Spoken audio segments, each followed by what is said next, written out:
How's it going, everybody? Welcome back to Gavin Goes to the Movies. Today we're going to be talking about Beetlejuice Beetlejuice and why this movie might be way more important than you think. And make sure you stick around to the end of the video to see what this movie's success could mean for your favorite cult classic movies in the future. Over the past few years, we've seen a surge in what Hollywood likes to call legacy sequels. Now, these are movies that are made decades after the originals, usually with the same cast, roughly the same story, but with a fresh twist. One of the best examples is Top Gun: Maverick. This movie came out 36 years after the original. And to everyone's surprise, it was good. Like, really good. It wasn't just a nostalgic trip back to the 80s, it ended up being a critical and a box office hit that grossed over $1.4 billion worldwide. But Top Gun: Maverick isn't the only example that we have for a legacy sequel. Remember that movie Tron Legacy? That movie came out 28 years after Tron, and it blew audiences away with its groundbreaking visual effects and Daft Punk soundtrack.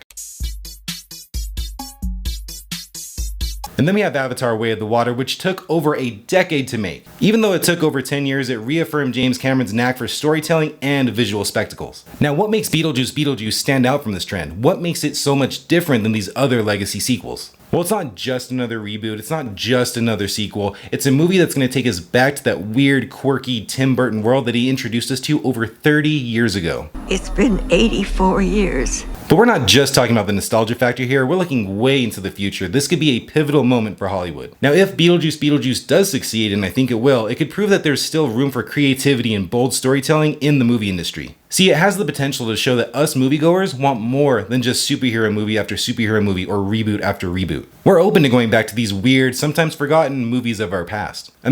Just imagine the possibilities if Beetlejuice Beetlejuice hits the mark. We could see even more of these older cult classics coming back to the spotlight. Movies like The Goonies 2, Back to the Future 4, or even a sequel to The Princess Bride. All of those things could happen. Now, full disclaimer, I don't want these movies to happen just because they can happen. I need a great script, I need a great story, I need a great reason why this movie is going to be made and why it should exist. Now, legacy sequels aren't just about cashing in on the nostalgia. They're about giving us new, exciting stories. They're about taking us back to those worlds that we knew and loved growing up, and then giving old characters a fresh chance to shine. And Beetlejuice Beetlejuice has that opportunity to lead that charge going forward. And let's not forget about us, the fans. We're the ones that keep these stories alive. Our excitement for these movies is what drives the industry to take more risks, to invest in projects that aren't just a sure bet, but are creative, fun, and even a little bit weird. And if the sequel ends up being a massive hit, it's going to show that our love for these stories and these old nostalgic characters is greater than it ever has been. So whether you're a longtime fan of The Ghost with the Most, or you're just looking to see how good a legacy sequel could actually be,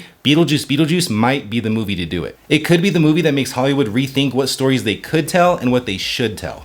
And thank you for watching the video, everyone. Let me know what your favorite legacy sequel is down in the comment section below, and make sure you subscribe to the channel as we deep dive into more of the movies that we all love.